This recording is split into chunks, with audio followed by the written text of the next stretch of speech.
함께 자리에서 일어나셔서 찬송가 625장 찬양 드림으로 오순절 후 13번째 주일 예배를 하나님 앞에 드리겠습니다.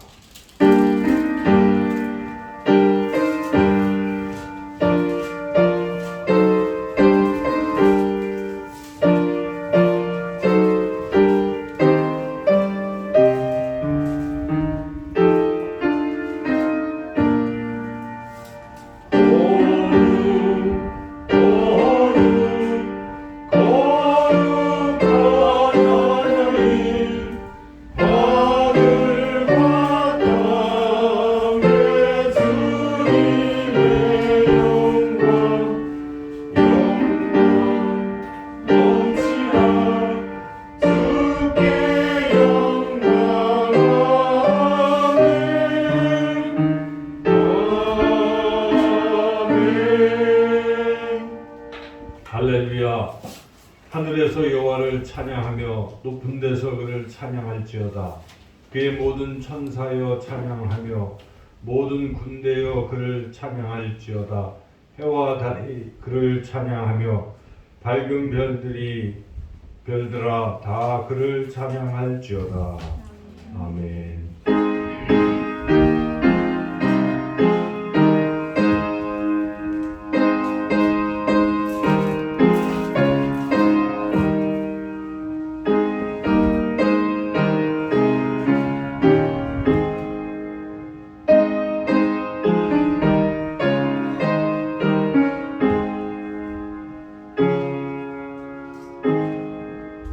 사랑과 은혜가 충만하신 좋으신 아버지 하나님, 지난 한 주간도 코로나의 여러 어려운 상황 속에서도 우리를 지키시고 보호하시고 또한 거룩한 주일에 우리의 발걸음을 인도하여 주셔서 이 시간 하나님 앞에 예배로 영광을 돌릴 수 있게 해주시니 감사를 드립니다. 이곳에 임재하셔서 우리의 예배를 기뻐 받아주시기를 원합니다. 주의 성령께서 우리의 마음과 영혼과 모든 생각을 사로잡아 주셔서 이곳에 임재하시는 하나님께만 예배로 영광 돌리게 하여 주옵소서. 예배를 기뻐 받아 주시옵기를 원하오며 예수님의 이름으로 기도드리옵나이다. 아멘. 찬송가 31장 찬양하겠습니다.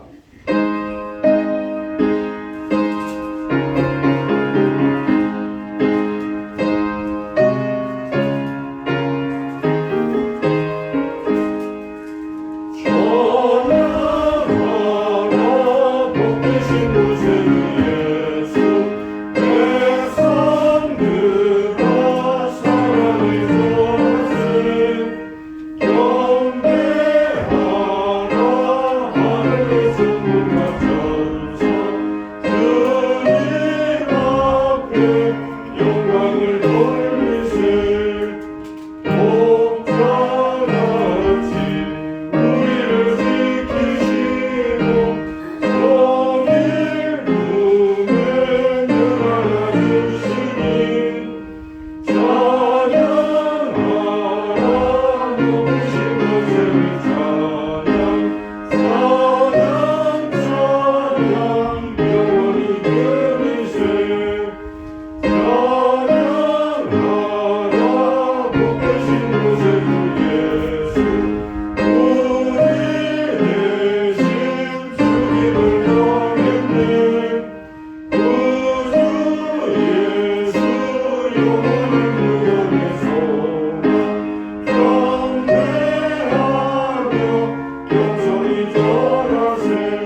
시편 139편 말씀 한 절씩 교독합니다.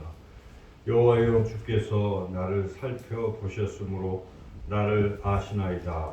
주께서 내가 않고 일어섬을 아시고 멀리서도 나의 생각을 밝히 아시오며 나의 모든 길과 내가 눕는 것을 살펴보셨으므로 나의 모든 행위를 익히 아시오니 여호와여, 내 혀의 말을 알지 못하시는 것이 하나도 없으시나이다. 내가 주의 영을 떠나 어디로 가며 주의 앞에서 어디로 피하리이까. 내가 하늘에 올라갈지라도 거기 계시며 수월에 내 다리를 펼지라도 거기 계시나이다. 내가 새벽 날개를 치며 바다 끝에 가서 거주할지라도 거기서도 주의 손이 나를 인도하시며 주의 오른손이 나를 붙드시리이다. 하나님이여, 나를 살피사 내 마음을 아시며 나를 시험하사 내 뜻을 아옵소서. 의리하신 악한 행위가 있나 보시고 나를 영원한 길로 인도하소서. 아멘. 한 주간 우리의 삶을 돌이켜보며 죄와 허물을 하나님 앞에 고백하는 기도를 드리겠습니다. 주보의 기도문으로 기도드리겠습니다. 우리의 연약함을 불쌍히 여기시는 하나님 아버지, 주님의 은혜를 잊어버린 채 세상에서의 성공만을 위해 분주했던 저희의 마음을 십자가 밑에 내려놓습니다. 저희들은 지난 한 주간 동안 교회와 하나님의 나라를 위해 사용하라고 맡겨주신 물질과 시간과 능력을 오직 나만을 위해 남용하면서 살았습니다. 예배자의 영광과 특권을 주셨음에도 주의를 범하며 은혜의 자리를 지키지 못했습니다. 위기를 만났을 때는 기도하기보다는 사랑과 환경에 매달려 믿음 없음을 드러냈습니다. 고난당하는 이웃을 향해서는 저들의 눈물과 고통과 부르짖는 소리를 외면한 채 냉정한 삶을 살았습니다. 하나님이 모든 죄와 허물을 고백하오니 용서해 주옵소서. 이제부터는 하나님을 섬기는 성도다운 삶을 살도록 우리의 몸과 마음을 이끌어 주옵소서. 예수님의 이름으로 이 고백의 기도를 드립니다. 아멘. 계속해서 하나님과 나만이라는 은밀한 제도 고백하겠습니다.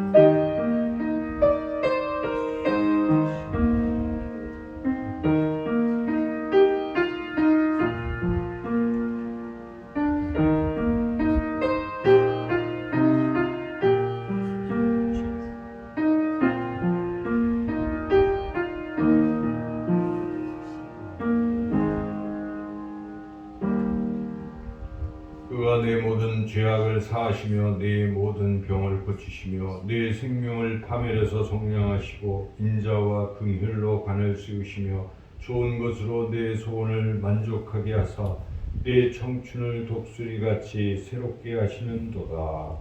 아멘. 254장 찬양하겠습니다.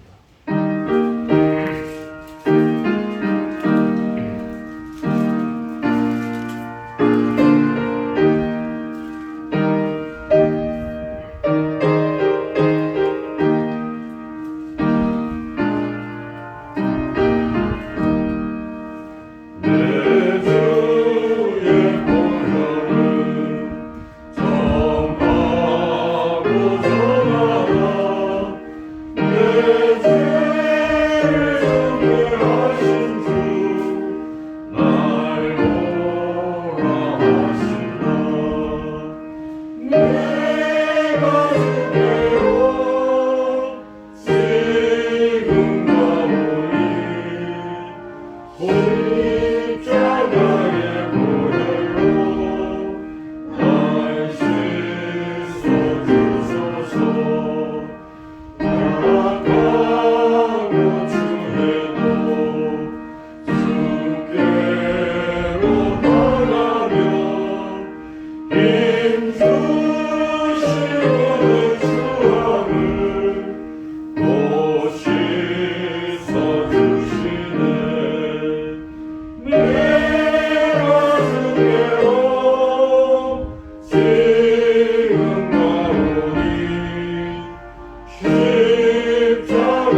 이르사 다 허락하소서. 내 가슴에로 지금 가오니 십자가의 보혈로 날 씻어주소서. 아멘. 자리에 앉으시겠습니다. 이 시간 문영 조건사님 나오셔서 우리를 대표해서 기도 인도하시겠습니다.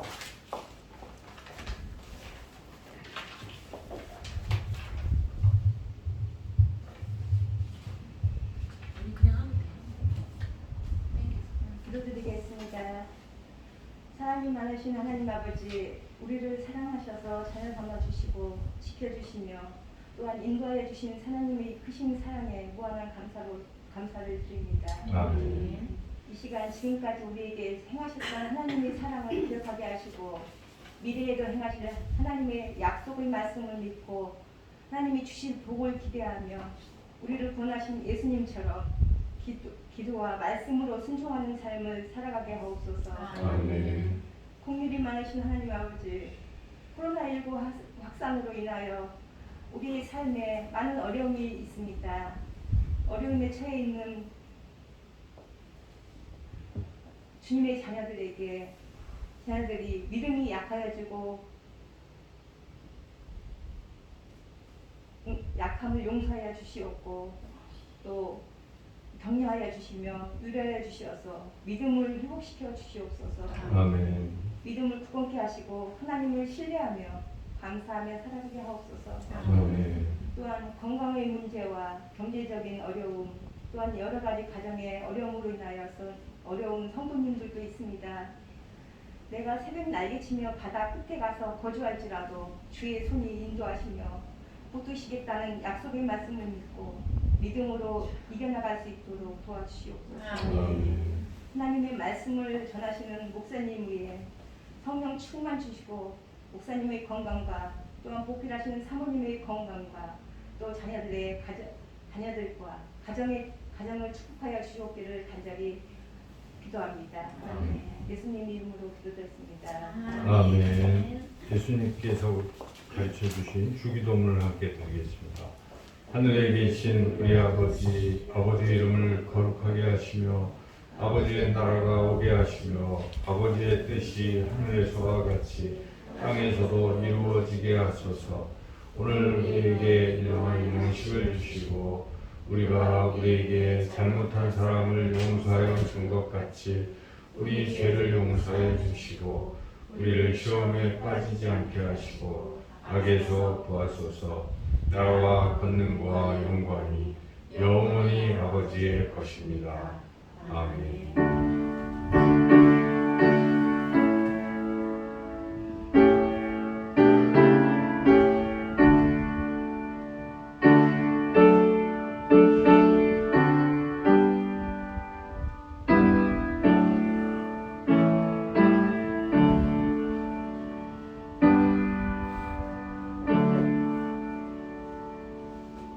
하나님께서 이 시간 우리에게 주신 말씀은 신약성경 베드로전서 말씀입니다. 베드로전서 2장 9절부터 10절까지 말씀입니다. 신약성경 378쪽에 있습니다.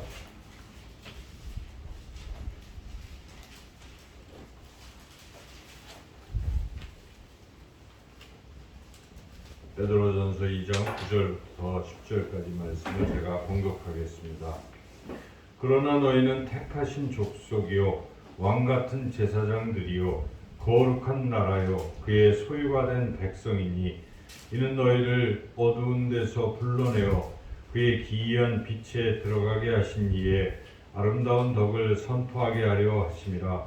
너희가 전에는 백성이 아니더니 이제는 하나님의 백성이요 전에는 긍휼을 얻지 못하였더니 이제는 긍휼을 얻은 자니라. 아멘. 기도하겠습니다. 하나님, 이 시간에도 하나님의 말씀을 듣기를 원합니다. 주의 성령께서 역사해 주셔서 전하는 자의 부족한 입술을 주관하시고 우리 듣는 심령의 길을 활짝 열어 주시옵소서. 예수님의 이름으로 기도드리옵나이다. 아멘.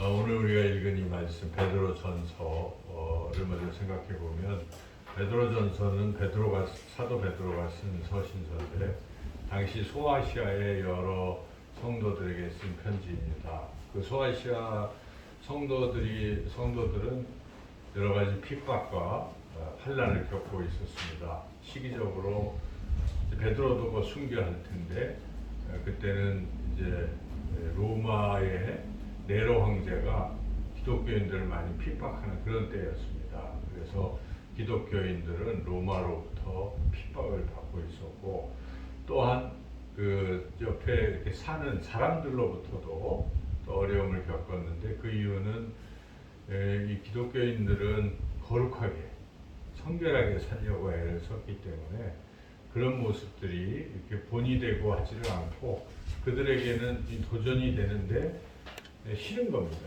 왜 우리가 옆에서 좀 거룩하고 깨끗하게 살면 그냥 이렇게 죄 속에 있는 사람들이 싫어하잖아요.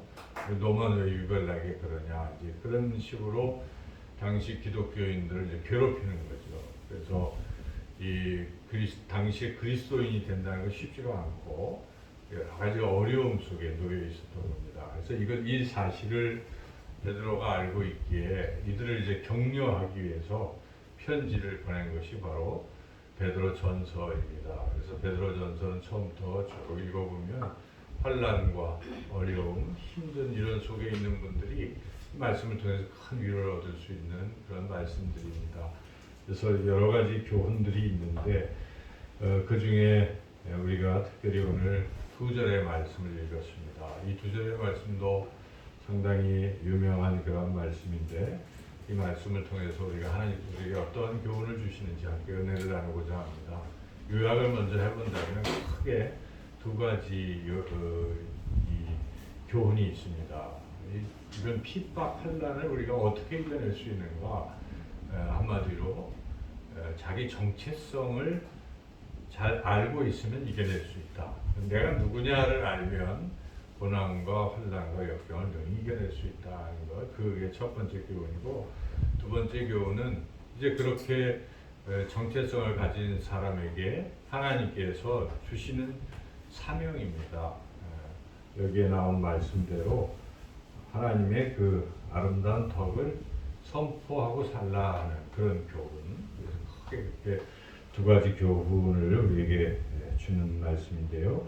우리가 첫 번째 교훈을 생각해 보면 이런 고난과 환난과 어떤 핍박 중에도 우리가 정체성을 잘 알고 있으면 이겨낼 수 있다는 것이죠. 내가 어떤 존재인가를 알면 이겨낼 수 있습니다. 우리가 잘 아는 이야기 가운데 그 미운 오리 새끼 이야기가 있지 않습니까? 그 미운 오리 새끼가 처음에는 자기가 누군지 몰랐어요. 정체성이 없었던 것이죠. 그래서 그냥 주변에 있는 다른 오리 새끼들이 자기를 대하는 대로 그거에 따라서 그냥 흔들리고 괴롭힘을 받고 있는 것입니다. 오리들 입장에서 보면, 오리 새끼들 입장에서 보면 하나만 보수 크니까 자기네들 기준으로 보면 못생긴 겁니다. 그래서 계속 이런 식으로 공격하고 했을 때 자기가 누군지 모르니까 그냥 다른 오리 새끼 정도로만 생각하니까 나는 왜 이렇게 등치도 크고 이러냐 이렇게 고민을 했는데 어느 날 자기랑 똑같이 생긴 그러한 멋진 백조들이 이렇게 헐헐 나는 그런 모습을 보고 자기도 날게 되고 그래서 이제 상태가 달라진 것입니다. 그래서 자기가 누군지를 모를 때는 그냥 그 세상 속에 그렇게 힘들게 살지만 내가 누군지 정체성을 알면 우리는 능히 어떤 어려움도 다 이겨낼 수 있다는 것이죠. 여러분은 자신을 누구라고 생각합니까? 이 세상에서 그저 남들과 물론 똑같죠 우리가. 그러다 보면은 다른 사람들하고 쭉 살다 보면 그냥 물질이 없으면 나는 위축되고 가난하고 이제 이런 것만 자꾸 생각하는 거죠. 그러다 남들보다 조금 물질을 더 벌면 또 우쭐될 수도 있고 이제 이렇게 물질이라든지 또는 어떤 다른 것들이라든지 이런 거에 따라서 우리가 자꾸 비교를 하는 겁니다. 누가 멋진 차를 사고 누가 멋진 집을 얻고 하면 그걸로 인생이 다 거기에 따라서 평가되는 걸로만 생각하는 거예요. 그것은 자기 자신을 모르기 때문에 그렇다는 것입니다. 그러나 우리가 내가 누구인지를 알면 그런 것이 별거 아닌 덧없는 것임을 또 우리가 깨달을 수도 있고 더 높은 가치를 추구할 수가 있는 것이죠. 그래서 내가 누구인지 아는 것이 참 중요한데 내가 누구냐 하는 것은 내가 생각하는 나보다도 또 다른 사람이 생각하는 내가 중요한 게 아닙니다. 다른 사람이 나를 어떻게 보든지 내가 나를 어떻게 보든지 그것보다 더 중요한 것은 하나님께서 나를 만드신 하나님께서 나를 어떻게 보시느냐가 가장 중요합니다. 그것이 정체성이에요. 우리 그리스도인들의 정체성은 하나님이 나를 어떻게 보시는가, 여러분 그것이 가장 중요한 것입니다. 하나님이 나를 어떻게 보시는가. 그래서 오늘 본문 말씀은 하나님이 나를 어떻게 보시는가를 말씀하고 있는 것입니다. 한마디로 말한다면 하나님은 나를 하나님의 백성으로 보고 계시다는 것입니다. 하나님의 백성. 그래서 오늘 본문에도 9절에도 그렇게 말씀이 나오고 10절에도 반복해서 하나님의 백성이라고 말씀하고 있습니다. 그래서 9절 중간쯤 보면 그의 소유가 된 백성이니 이렇게 나오고 있고 10절에서도 너희가 전에는 백성이 아니더니 이제는 하나님의 백성이요 이렇게 말씀하고 있죠. 그래서 지금 사도 베드로는 당시 소아시아에 흩어져 있던 나그네와 같은 핍박받는 그리스도인들에게 너희가 하나님의 백성이다 하는 것을 지금 알려주는 것입니다. 하나님의 백성이기에 하나님께서 너희를 돌보실 것이다. 비록 핍박과 어려움 속에 있어도 하나님께서 너희들을 보살피실 것이다. 이렇게 말씀하시는 것입니다. 그래서 우리가 다른 거 다 잊어버려도 내가 하나님의 자녀요 하나님의 백성이다 하는 것은 절대 잊어버려서는 안 됩니다. 어떤 어려운 상황 속에 있을 때지라도 때로는 내가 죄 범죄해서 또 뭐 어떻게 해서 이게 형사적으로 입건이 되고 그런 상황이 있을 수도 있잖아요. 여러 가지 사람 살다 보면 여러 가지 힘든 상황들이 있어요. 펼쳐질 때 그때 꼭 기억할 것이 나는 하나님의 백성이다 하는 이 자기 정체성을 하나님이 알려주시는 이 말씀을 우리가 결코 잊어서는 안 된다 하는 것이죠. 그래서 내가 하나님의 백성이다 하는 것을 늘 마음속에 담고 이렇게 살아가시는 저 여러분 모두가 되시기를 주님의 이름으로 축원합니다. 하나님의 백성은 구체적으로 어떤 존재인가? 베드로는 그것을 이제 풀어서 자세하게 설명을 하고 있습니다.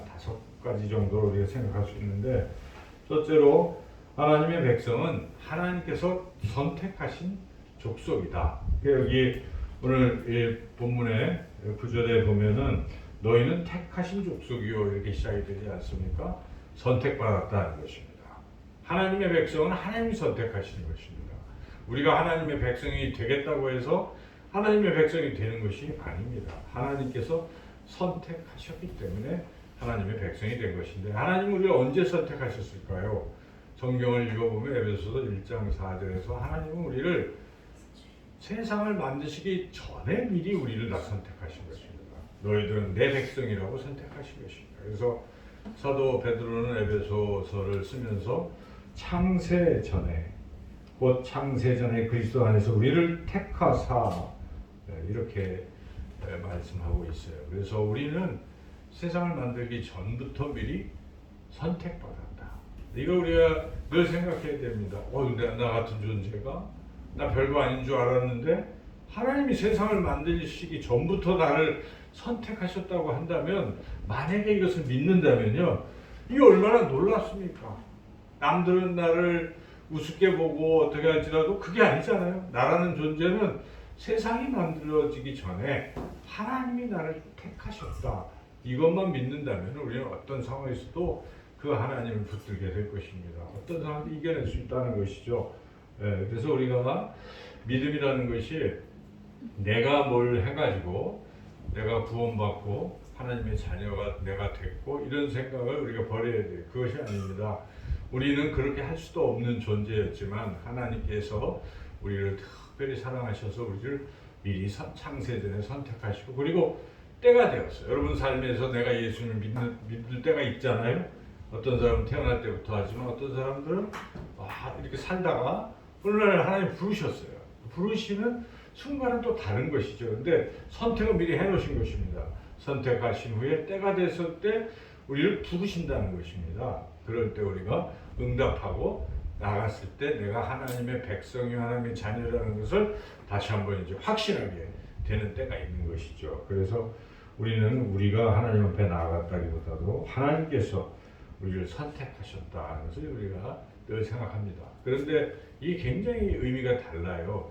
내가 하나님을 이렇게 붙들고 있을 때는 내가 손에 힘 빠지고 내 마음이 바뀌면 탁 놓고 하나님에게서 멀어진다고 생각하잖아요. 근데 하나님께서 나를 미리 창세전에 선택하시고 하나님의 손으로 나를 딱 붙든다면 어떤 생각이 듭니까? 하나님은 절대 안 놓치는 분이십니다. 우리가 아버지가 아들의 손을 딱 잡고 있으면 아들은 안심 아니겠습니까? 그래서 하나님은 더욱이 영원하신 분이고 변치 않는 분이시기 때문에 한 번 선택하시면 끝까지 가는 것입니다. 그래서 우리는 그렇게 창세전에 선택받은 존귀한 존재구나.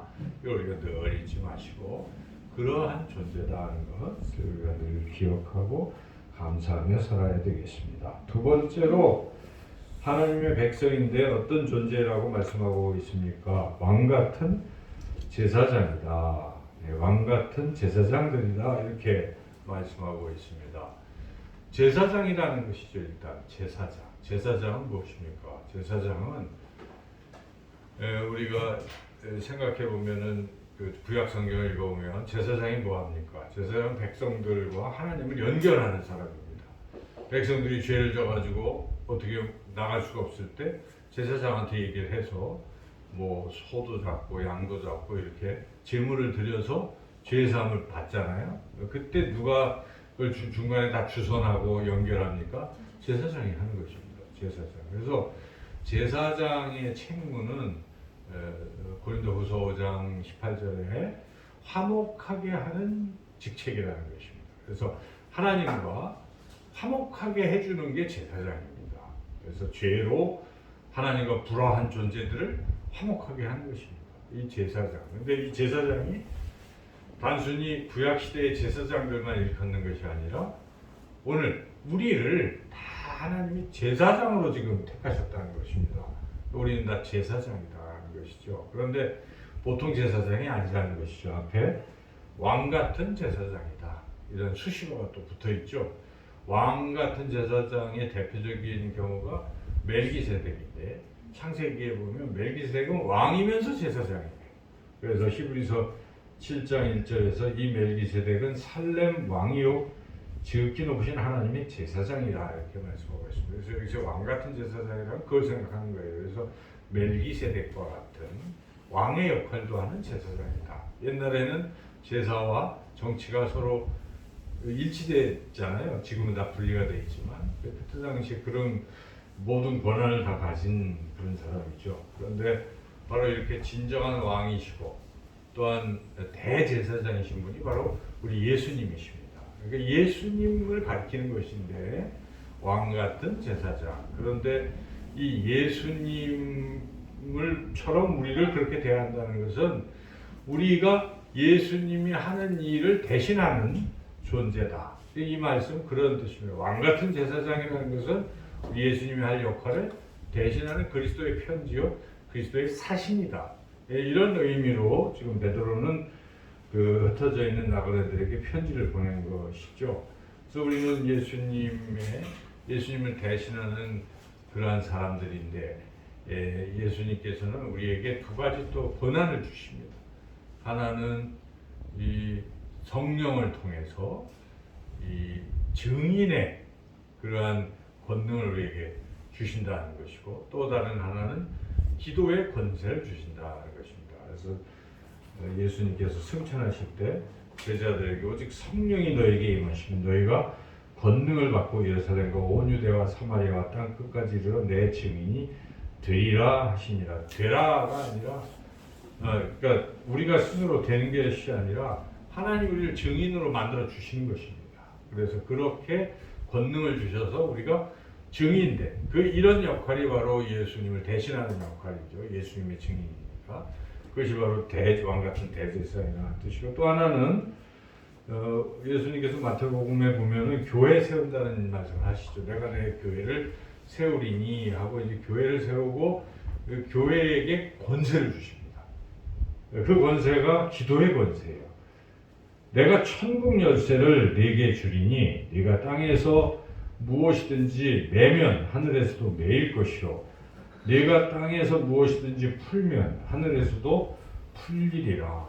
그러니까 매면 매이고 풀면 풀리고 땅에서 매서 하늘에서 매인다는 게 뭐겠습니까? 우리가 땅에서 기도하면 하나님께서 그걸 그렇게 만들어 주신다는 것입니다. 그래서 이 기도의 권세를 우리에게 주신 거예요.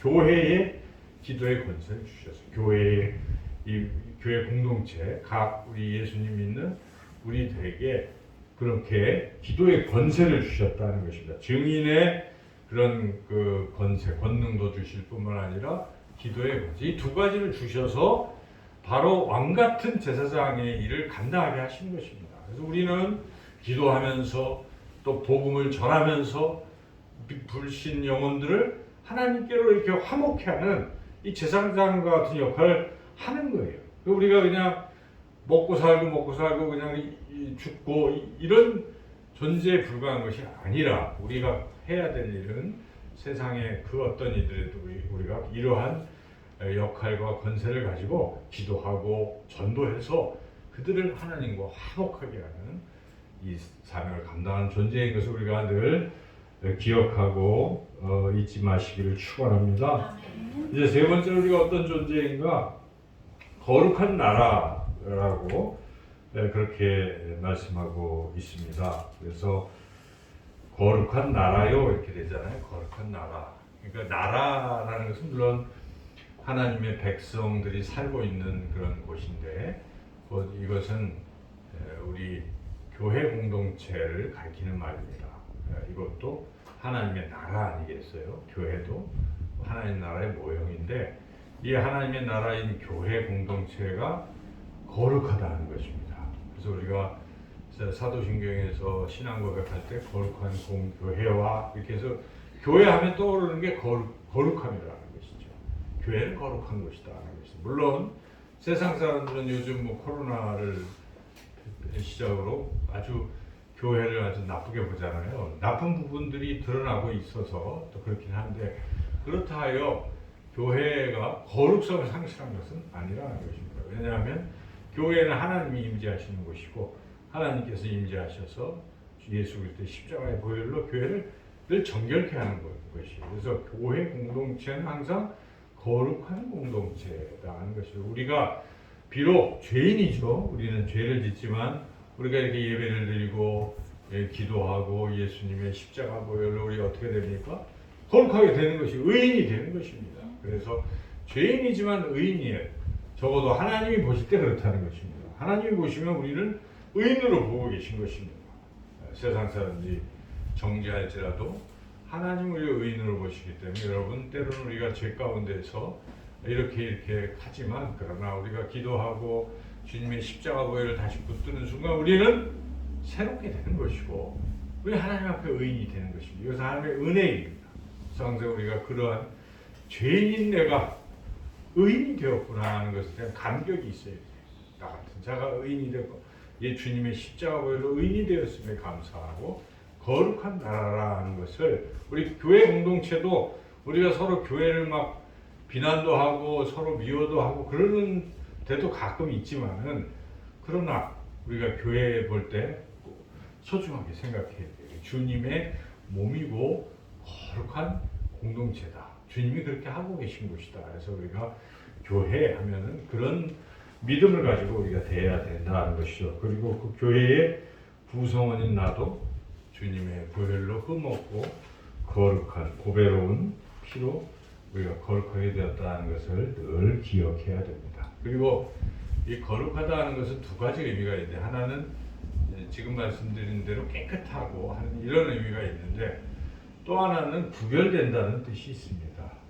그래서 항상 교회는 세상과 구별되는 존재다.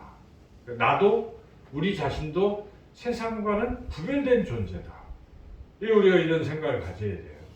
세상과 우리가 동화되고 세상하고 똑같아지는 것이 아니라 세상 사람들과 더불어 살아가지만 우리는 하나님의 자녀는 하나님의 백성은 구별된 존재다는 것을 우리가 꼭 기억할 필요가 있어요. 그래서 예수님 말씀하신 너희는 세상의 빛과 소금이라는 것입니다. 세상은 다 어두워져 갈지라도 우리 그리스도인들은 그곳에서 빛을 발하는 존재다.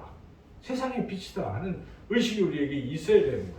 이게 자꾸 사라지니까 그냥 세상 사람들하고 자꾸 똑같이 살려고 하는 거예요. 근데 나는 하나님의 자녀야, 나는 하나님의 백성이야, 거룩한 나는 세상의 빛이야, 이런 생각하기 시작하면은 어디 가서든지 다르다는 것입니다.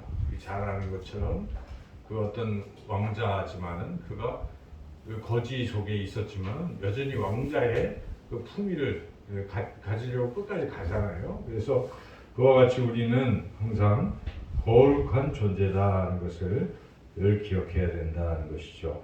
이제 네 번째로 하나님의 소유다 이런 말씀이 나오죠. 그의 소유가 된 백성이다. 이게 굉장히 중요한 의미가 있죠. 쉽게 얘기하면 우리는 하나님의 것이다 하는 것입니다. 이게 누구 것이냐에 따라서 운명이 바뀝니다. 이 누구 것이냐, 내가 누구 것이냐, 마귀의 것이냐, 하나님의 것이냐에 따라서 운명이 바뀌는 거 아니겠어요? 마귀의 것이면 마귀의 자녀니까 마귀와 함께 같은 운명을 맞이하게 되는 것입니다. 마귀의 운명을 우리가 다 압니다. 성경에 뭐라고 불과 유황 불못에 영원히 그곳에서 고통받는 존재가 마귀예요. 마귀의 최종. 근데 마귀가 그냥 가는 게 아니라 자기네 것들을 데리고 가는 겁니다. 마귀의 것이면 그런 운명을 맞이하지만 그러나 하나님 말씀에 너는 내 것이다. 내가 지명하여 너를 불렀나니 너는 내 것이다. 이사야서 말씀에 나오지 않습니까? 우리는 하나님의 소유로 하는 것입니다. 하나님의 소유된 백성이기 때문에 하나님은 하나님의 것을 끝까지 사랑하시고 책임져 주신다는 것입니다. 우리가 좋아하는 그 말씀에 이사야 43장 1절 부분에 보면은 내가 너를 지명하여 불렀나니 너는 내 것이라. 내가 물 가운데로 지날 때에 내가 너와 함께 할 것이라. 강을 건널 때에 물이 너를 침몰하지 못할 것이며 네가 불 가운데로 지날 때에 타지도 아니할 것이고 불꽃이 너를 사르지도 못하리니 내가 내 눈에 보배롭고 존귀하며 내가 너를 사랑하였음즉 나오지 않습니까? 그래서 우리는 하나님의 것이다. 항상 나는 하나님의 거야. 그래서 하나님이 나를 보배롭고 존귀하게 여기는 그런 존재라는 걸 우리가 잊지 않는다면 어떤 상황에도 우리는 이겨낼 수가 있습니다. 그래서 우리 예수님께서는 예수님의 것, 예수님의 제자들에게 말씀하십니다. 내가 하나도 잃어버리지 않겠다고 말씀하시죠. 요한복음 6장 39절에 나를 보내신 이의 뜻은 내게 주신 자 중에 내가 하나도 잃어버리지 아니하고 마지막 날에 다시 살리는 이것이니라. 주님은 주님의 것을 하나도 잃지 않는다. 그래서 우리가 이런 양 비유도 그런 측면에서 생각해 봐야 돼요. 우리가 때로는 주님을 멀리 떠나고 길을 잃고 헤맬지라도 주님의 양이니까 주님이 어떻게 하십니까? 99마리 여기 두더라도 그 잃은 양 한 마리를 찾아서 주님의 것을 찾아서 그를 발견하고 메고 오는 것입니다. 그래서 우리가 세상에 여기저기 흩어져서 헤매고 살 때에도 하나님이 우리를 보고 계신 것이 너 내 것이야 하고 그 위경에서 우리를 건져주신다 하는 것. 그래서 우리가 하나님의 것, 하나님의 소유된 백성이라는 게 얼마나 귀한 일인지, 얼마나 감사하는 일인지 끝까지 나를 지켜주시는 하나님으로 믿으시길 축원합니다. 다섯 번째 마지막으로 10절을 읽어보면 우리 10절 같이 한번 읽어보겠습니다. 너희가 전에는 백성이 아니더니 이제는 하나님의 백성이요 전에는 긍휼을 얻지 못하였더니 이제는 긍휼을 얻은 자니라. 그러니까 하나님의 백성이 된다는 것은 뭘 얻는다는 것입니까? 긍휼을 얻는다는 것입니다. 긍휼은 불쌍히 여긴다는 것입니다. 그러니까 만약에 불쌍히 여기지 아니하면 어떻게 되겠습니까? 그냥 우리 산 대로 다 판결을 받게 되면은 우리 다 죽는 것이죠. 그런데 좀 잘못하고 이래도 하나님 불쌍히 보는 것입니다. 불쌍히 보고 다시 용서하시고 그래서 우리가 하나님이 불쌍히 여기는 존재라는 것 늘 기억하고 살아가야 하겠습니다. 이렇게 우리가 존재가 어떤 존재인지 잘 알고 이 어려운 상황 속에서도 코로나고 뭐 이런 여러 가지 상황에서도 나의 정체성을 안다면 능히 이겨낼 줄로 믿습니다. 그리고 이제 한 걸음 더 나가야 되는 거예요. 내가 그런 존재다. 그러면 또한 우리는 하나님이 어떤 사명을 주신다는 것도 하나님 왜 나를 이렇게 이런 존재로 만들었을까? 이런 존재로 여기고 계실까? 사명을 또한 주신다는 걸 우리가 기억할 필요가 있어요. 2장 9절을 전체를 다 한번 읽어보겠습니다. 그러나 너희는 택하신 족속이요 왕같은 제사장들이요 거룩한 나라요 그의 소유가 있는 백성이니 이는 너희를 어두운 데서 불러내어 그의 기이한 빛에 들어가게 하신 이의 아름다운 덕을 선포하게 하려 합니다. 예, 이렇게 백성 하나님의 백성으로 삼은 이유, 이는 그 이유는 들어가게 하신 이라는 게 바로 하나님이잖아요. 하나님의 아름다운 덕을 선포하게 하려고. 그렇죠? 하나님의 아름다운 덕을 선포하게 하시려. 그 아름다운 덕은 또 무엇입니까? 여기 나온 대로 어두운 데서 불러내어 그의 기이한 빛에 들어가게 하신 것이 아름다운 덕이에요. 어두운 데서 우리를 불러내셨다는 것입니다. 어두운 데가 어떤 거겠습니까? 지옥이 어두운 데예요. 죄악의 자리가 어두운 데인 것입니다. 자, 이런 어두운 데서 사탄에 얽매여 있는 것이 어두운 자리 아니겠어요? 이런 데서 우리를 불러내서 그의 기이한 빛, 하나님 나라로 우리를 들어가게 하시는 것. 이게 아름다운 소식이고 아름다운 덕 아니겠어요? 이러한 놀라운 은혜를 우리가 입었어요. 그러므로 우리는 이것을 뭐 하라는 것입니까? 선포하라는 것입니다. 선포. 여러분, 우리가 지금 내가 이제 하나님의 소중한 존재구나 하는 걸 깨달았어요. 나는 이제 하나님 나라에서 영원히 살 것입니다. 이 놀라운 은혜 우리가 입었는데 이걸 다른 사람들한테 얘기 안 하면 좀 이상하잖아요. 너무 좋은 거라 보물이라 감추고 있겠다. 그렇게 하기는 좀 그렇지 않습니까? 이 놀라운 기쁨을 나눠야 될 거 아니겠습니까? 다른 사람들에도 알려서 그들도 이러한 귀한 복을 받게 해야 되지 않겠습니까? 이러한 것을 우리가 꼭 선포하고 전해야 되는 것인데, 이 전할 때 우리 심정이 정말 이걸 전하지 아니하면 견딜 수 없다 하는 이런 심정으로 전해야 된다는 것입니다. 우리 하나님의 사람들은 다 그러지 않습니까? 사도들에게 이 반대 사두개인이나 이런 자들이 예수님 이름 전하지 마 이렇게 막았잖아요. 예수님의 이름으로 그 성전의 미문에 있던 자가 막 눈을 일어나고 이런 기적들이 있었는데 예수의 이름으로 일어나 걸어라 했는데 그거 전하지 말라고 했을 때 사도들이 뭐라고 합니까? 알아서 안전하게 한 게 아니라 내가 보고 들은 것을 어찌 안전할 수 있겠느냐 하고 또 일어나서 전하는 그러한 것이 우리에게 과연 있는가? 방해도 안 하는데 안전하고 있는 건 아닌가?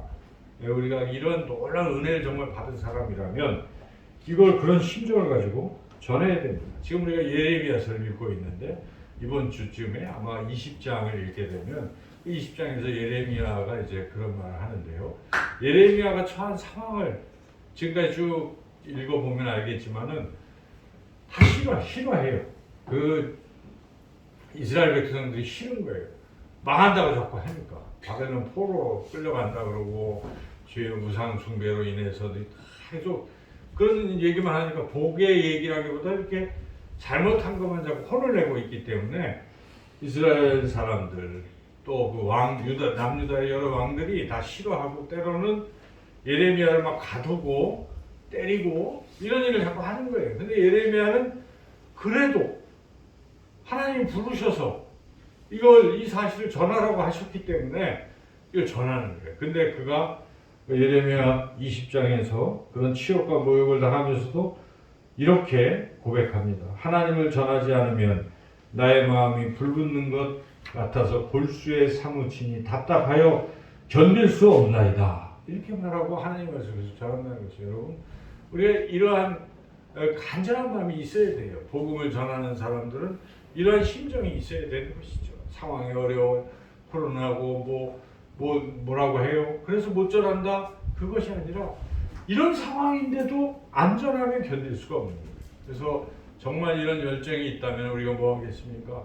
SNS를 통해서라도 이렇게 저렇게 말씀을 더 오히려 좋을 수도 있어요. 대면에서 껄끄럽고 말하기 참 힘들었지만 이제는 SNS로 그냥 이렇게 좋은 글 같은 거 있잖아요. 이런 걸 이렇게 툭 전해주고 축복해주고 이렇게 전해주는 거예요. 그래서 복음이 뿌리는 것입니다. 뿌릴 수 있습니다. 이렇게 우리가 하나님의 자녀로서 복음 전파의 그런 열정을 가지고 나가야 된다는 것입니다. 이 참된 제자교회가 여기 왜 서 있겠습니까? 다른 게 아니에요. 하나님의 아름다운 덕을 선포하라고 여기다 세운 것입니다. 우리 왜 하나님의 백성 삼아주시고 하나님의 자녀 삼아주셨습니까? 그거 하라고 미리 그렇게 뽑아서 우리를 하나님의 백성 자녀 삼으신 줄로 믿습니다. 그래서 우리가 때를 얻거나 못 얻거나 기도하시고 함께 우리가 복음 전파하는 우리의 삶이 되시기를 주님의 이름으로 축원합니다. 하나님 감사합니다. 부족한 우리를 하나님의 백성, 하나님의 자녀 삼으시고 또 우리에게 화목하게 하는 직책 맡겨주시고 또 아직도 이 세상에 복음을 듣지 못하거나 믿지 못하고 받아들이지 못하는 그러한 분들을 우리가 긍휼히 여기게 하시고 특별히 우리의 자녀와 우리의 가족들에게 하나님 복음을 잘 전해서 이들도 예수님 믿어서 하나님의 자녀 백성으로 살아갈 수 있도록 은혜를 베풀어 주시옵소서. 예수님의 이름으로 기도드리옵나이다.